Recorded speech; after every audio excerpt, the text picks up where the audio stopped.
Hindi Sarah, ko ako ni imuhang amahan, hinungdom pa ba ka sa kuha kay basin mabulok ko dinhi. Wa, intam ko day. Anak ko, sige ha, ginatrabahoan na namo. Kada adlaw. Di na ko makatulog kay maguna-una ko.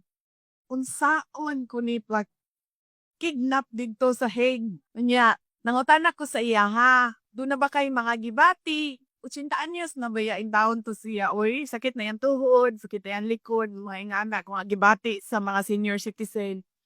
Anak ko, kantong sakit sa imo uno, kanang imuhang bikong sa tiil, ko ireklamo na sa doktor na baka gibati. So, wa mo ko gibati, pero sakit ang ako ang dughan. Nagsakit ang ako ang kasing-kasing.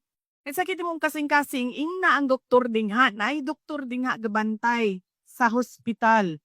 Ingna siya nga nagsakit imuhang dughan. Nga na siya, nagsakit akong dughan kay namawala ako ang mga girlfriend.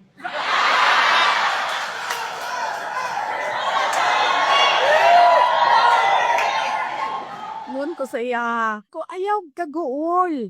Ayaw kaguol. Suntian ta ka, naay duha ka girlfriend nimo dingha nasa gawas sa kulong nga gahulat nga makagawas ka. Ingko gaaway pagadi sila kung kinsay pwede mo sulod o mabisita nimo. Tinuod ka day? Tuol lagi. Naa dingha. Ipamanlan pa nako. Naaskuan, naskuan.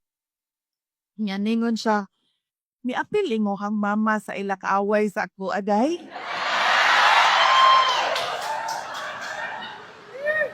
Ako ko saya, ingon akong mama, tiguan na daw ka, uchitaan niya sa daw ka.